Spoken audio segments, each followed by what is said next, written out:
Shalom. Barak to Yahweh, Ba'ashim, Yahweh Shai, Ba'ashim Rakakadash. All praises and glories definitely due, especially in the times we're living in. Much respect to the apostles and others, a great millstone, and to all the brothers out there doing the work. I say Shalom. All right, wanted to say, do a quick video, say a few words on humble, all right?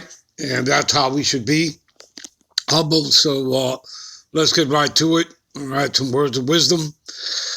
This is Job 22:29. When men are cast down, then shalt thou say, there is lifting up, and he shall save the humble person. All right? When he maketh inquisition for blood, all right, which the Most High will do, as you read about, what is that, Numbers 35, verses 33 and 34, all right? And it tells you that, that thou shalt not pollute the land,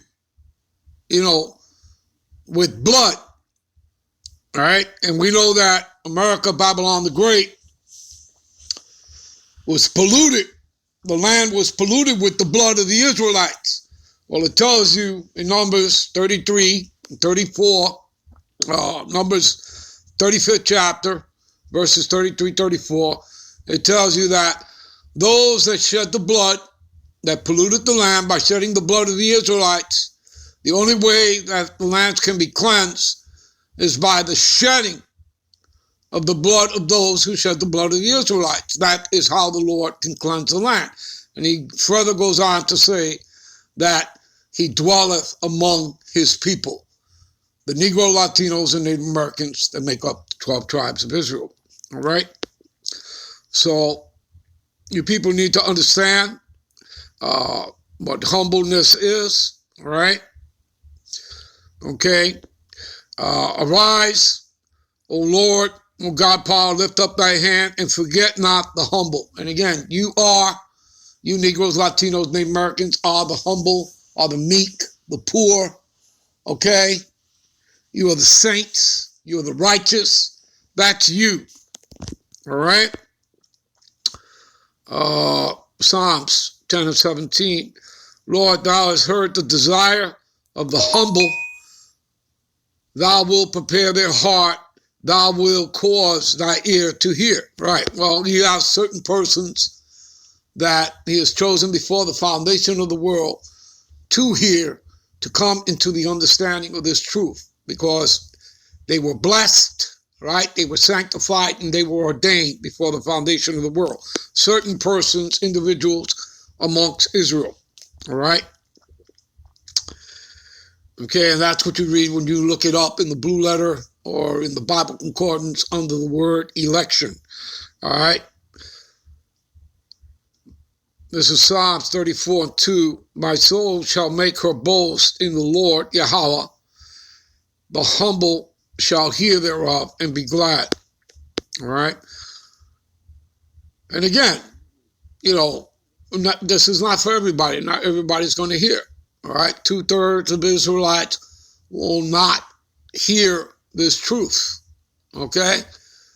But, for those of us that have been called in and do this work, all right, whether they hear or forbear, we ought to bring this out, all right? That's our job, all right, whether they hear or forbear, because the house of Israel is a rebellious house, as we read about in Ezekiel, the 2nd and 3rd chapters, all right? Do this now, my son, deliver thyself. When thou art come into the hand of thy friend, go humble thyself, and make sure thy friend, all right? Better it is to be of a humble spirit with the lowly than to divide the spoil with the proud. See that? So don't get caught up out there, under this, Esau's rulership and kingdom. Get caught up in his snares, all right? Don't get caught up in any of the snares that he has prepared for you, because again, it's a minefield of snares out there. All right. A man's pride shall bring him low, but honor shall uphold the humble in spirit. You see that? So don't get caught up in pride. Okay? And listen, we all have to check ourselves. As the scriptures tell us, we have to examine ourselves. All right? From time to time, we always have to do that. All right?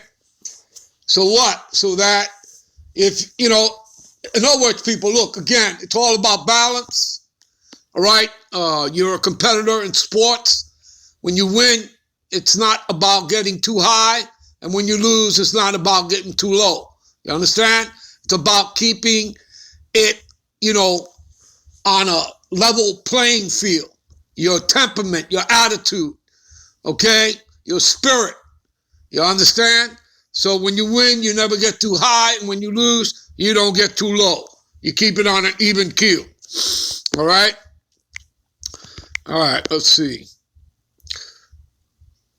For thus saith the high and lofty one that inhabiteth eternity, whose name is holy, I dwell in the high and holy place with him also that is of a contrite and humble spirit. See that?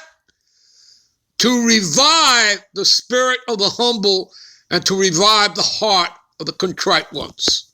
You see that? All right, Jeremiah 13:18.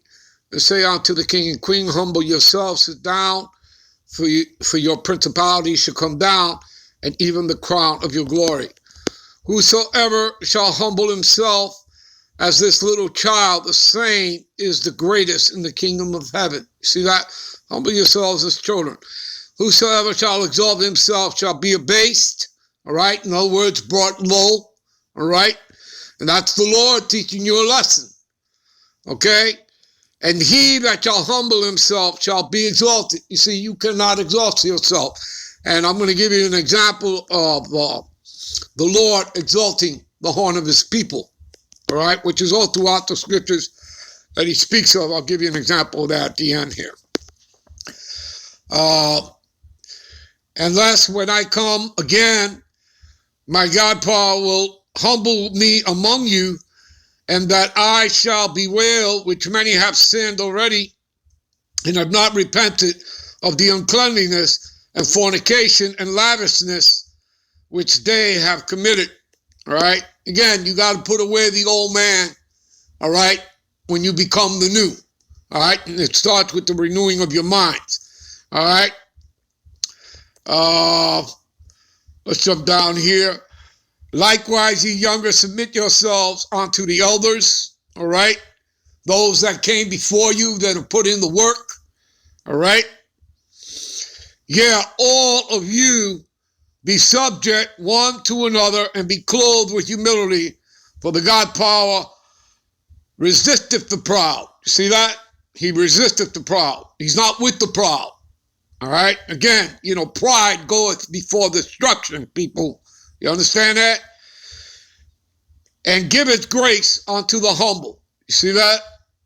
All right? And last one here, humble yourselves, therefore, under the mighty hand of the God power, right? The Most High Yahweh, that he may exalt you in due time. And he will, all right? Here's an example of it. Give me a minute. This is Escalatius 11:5. Many kings have sat down upon the ground, and one that was never thought of have won the crown. You people see that? You understand that? That's the Lord exalting who they least expect to be exalted. You see? And who's that talking about? Well, he's going to exalt the horn of his people. You Negroes, Latinos, and Native Americans that make up the 12 tribes. And you see that the world doesn't think of you as being the new rulers to the kingdom that is coming. And remember that you're going to be co-heirs to that kingdom with Yahushua. And I'm talking about the 144,000.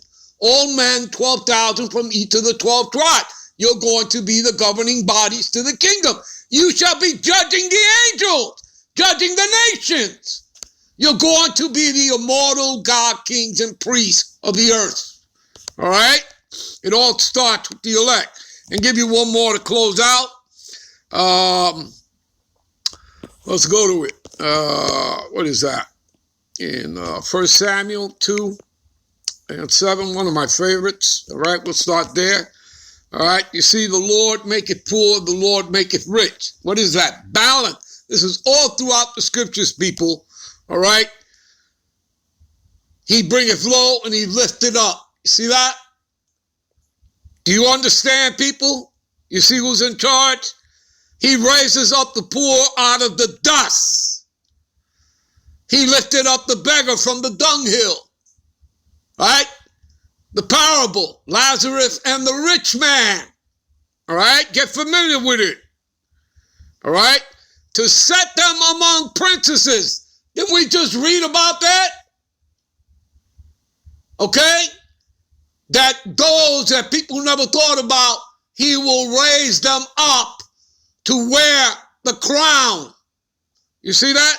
To set them up among princesses and to make them inherit the throne of glory.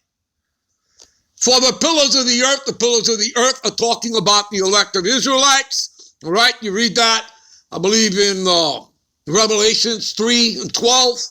All right. He refers to the elect as being the pillars. All right. Are the Lord's, and he hath set the world upon them. Upon who? His elect.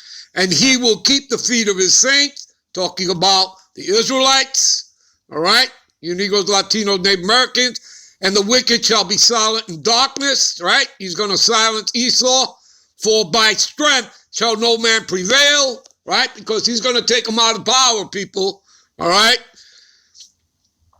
Remember, he's doing two things, coming back for his elect, and of course, to destroy Esau and the Edomite beast system. All right, and his military, all right, NATO, the EU, and of all the other nations in their military, all right? And he's going to set up his kingdom, all right?